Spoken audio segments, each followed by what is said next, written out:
CB বুশটা যদি না দিতাম তাহলে আমাদের এই যে রাবারটা কেটে যেত, সেই জন্য আমরা এখানে সিবি বুশ ব্যবহার করছি। জং ধরে নষ্ট হয়ে যাবে। হ্যাঁ, যদি ব্যবহার এটা যে কলটা আছে না, ওইটা ট্যাঙ্কির কলের মতন ব্যবহার করবেন, মানে ওটা পানি নেবেন, গরমের দিন ওটা পানি নেবেন, সুইচ দিলে তো গরম পানি হবে নাকি না, তো হ্যাঁ ওটা পানি ব্যবহার করবেন, তাহলে হবে কি যে ট্যাঙ্কির পানি আছে না, এটা তোর মনে কর যে রিসাইকেল হবে, ট্যাঙ্কির পানি ঢুকিবে বাইরে হবে, তাতে তোর হবে কি জং ধরে নষ্ট হবে না, নাহলে ফাঙ্গাস পড়ে লোনা ধরে জং ধরে ফুটা যাবে। তুই যদি একটা বালতি একটা জগৎ কিছুদিন একটা পানি রাখিস, সেটা যদি ব্যবহার না করিস, পানি ঠিক ঠিক থাকবে? কি হবে না, লোনা ফাঙ্গাস ধরবে না, এটা ওরকম।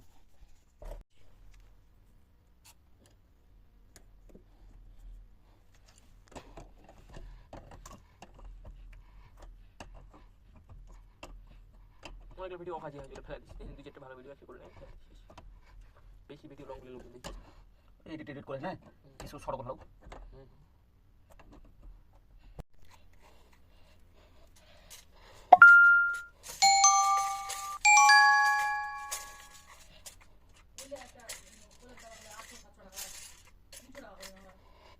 প্লাস্টিকেরটা 300।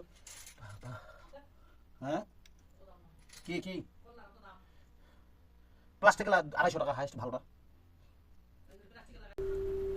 আমরা এই ট্যাঙ্কি লাইনটা থেকে এই গিজারের ইন লাইনটাতে একটা ভাল্ব দিয়ে দিছি, প্রেশার ভাল্ব দিয়েছি, এখানে দুটো সিবি বুশ দিছি।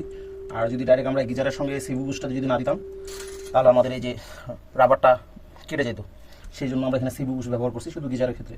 নিপুলগুলো তো আমরা এমনি দিলেও কোনো কাটবে না। আর দ্বিতীয়ত এখানে আমরা একটা আউটলাইনে একটা হাফ ভাল্ব ব্যবহার করছি, যদি কোনো কারণে যদি আমাদের এটা বন্ধ করতে লাগে সেক্ষেত্রে আমরা বন্ধ করতে পারবো। আর মেন ট্যাঙ্কি লাইনটাতে আমরা এখানে একটা 1 ইঞ্চি ভাল্ব দিয়েছি। আর এটা আমরা এখন ট্যাঙ্কিটা লোড করতেছি, লোড না করলে গিজারে সুইচ দেওয়া যাবে না, অবশ্যই আগে পানিটা লোড করে নিতে লাগবে, নাহলে গিজারের কয়েলটা কাটা যাবে। আমরা লোড হওয়ার জন্য অপেক্ষা করি।